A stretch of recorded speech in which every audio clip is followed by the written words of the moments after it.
আমার নাম মৌমিতা চক্রবর্তী। আপনাদের কাছে আমার আজকের প্রথম ভিডিও এবং আমি আপনাদের কাছে নতুন। আমি আজকে এঁচোড়ের কাটলেট আপনাদের সামনে উপস্থাপনা করছি। প্রথমে এঁচোড়ের কাটলেট বানানোর জন্য যেগুলো প্রয়োজন হচ্ছে, প্রথমে আমি এঁচোড় এবং আলুকে বয়েল করে রেখে দিয়েছি।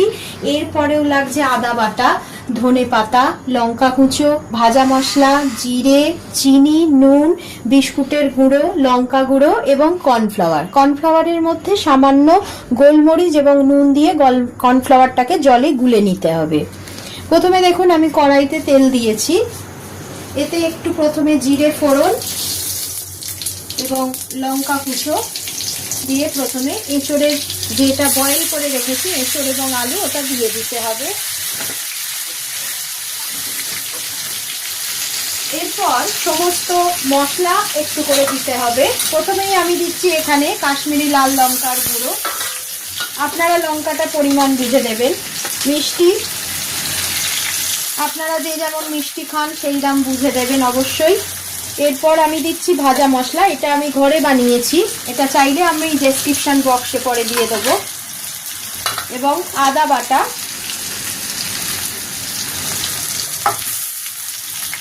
সব শেষে নুন দিয়ে দিতে হবে পরিমাণ মতো এবং ধনে পাতা কুচি। আপনারা না চাইলে নাও দিতে পারেন ধনে পাতা। আমার ঘরে অ্যাভেলেবেল ছিল, আমি তাই দিয়ে দিয়েছি। দিয়ে পুরটাকে নাড়তে হবে যতক্ষণ না পুরটা শুকনো হয়ে যাচ্ছে, মানে কড়াতে লেগে থাকবে না, কড়া থেকে আপনি ছেড়ে আসবে, তখন বুঝে যেতে হবে যে পুরটা আমার হয়ে এসছে।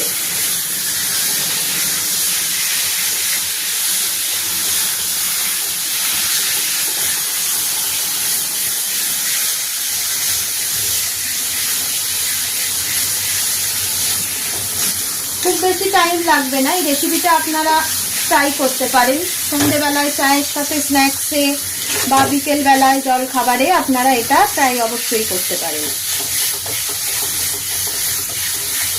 সমস্ত মশলাগুলো ভালো করে এঁচোড়ের পুরটার সাথে মিশিয়ে নিতে হবে।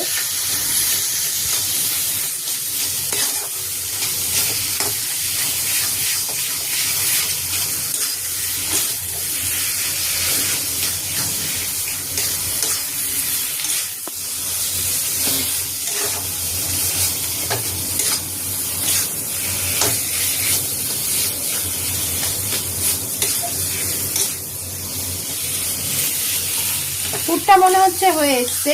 এবার পুরটাকে একটা পাত্রে ঠান্ডা হওয়ার জন্য কিছুক্ষণ রেখে দিতে হবে। পুরটা ঠান্ডা হোক, তারপর আবার ফিরে